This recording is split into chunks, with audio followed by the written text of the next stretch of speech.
Nyctography, Episode 8, Kuykendall Stadium, the Karmelo Anthony, Austin Metcalf case.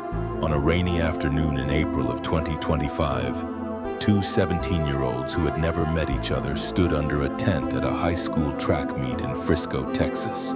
Within a few minutes, one of them was dead, and the other was facing a murder charge that would take more than a year, and a trial that drew national attention to resolve. This is the case of Karmelo Anthony and Austin Metcalf.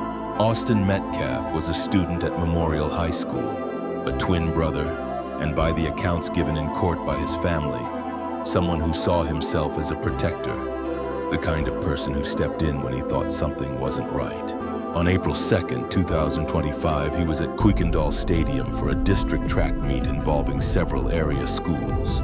Karmelo Anthony, a student at a different school in the district, was also there. The two didn't know each other before that day. According to testimony and a police report from the scene, the two ended up in a confrontation under a team tent. Witnesses said Anthony was sitting somewhere he wasn't supposed to be, and that Metcalf approached him about it. At one point, according to the police report, Anthony reached into a bag and said, "Touch me and see what happens."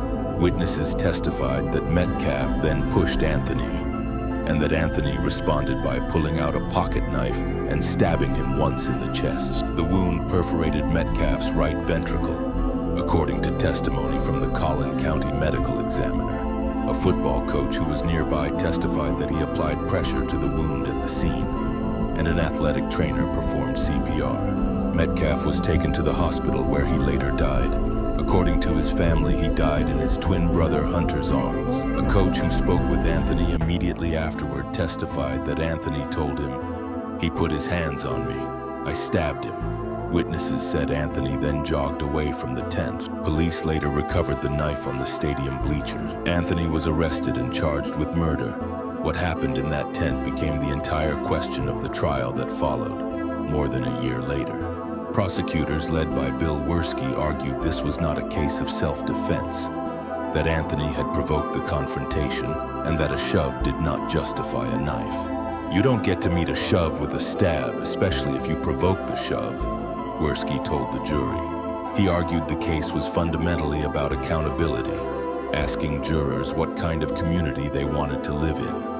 The defense, led by attorney Mike Howard, argued that Metcalf had no legal right to put his hands on Anthony in the first place, and that Texas law doesn't require someone to wait until they're actually hit before defending themselves. Howard asked the jury to consider the entire situation from Anthony's position, in what he described as a split second of chaos.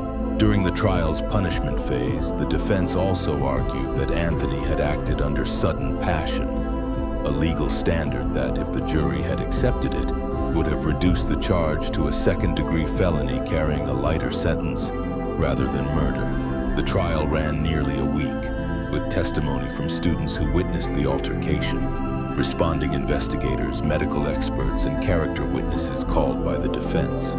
The jury deliberated for less than 3 hours. They found Anthony guilty of murder, rejecting both the lesser charge of manslaughter and the sudden passion argument that could have shortened his sentence. He was sentenced to 35 years in prison out of a possible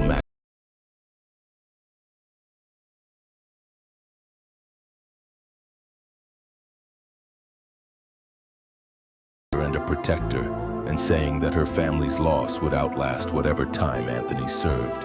Hunter Metcalf, appearing in court for the first time during the trial, told Anthony, "You failed your parents, you failed yourself, and you failed society."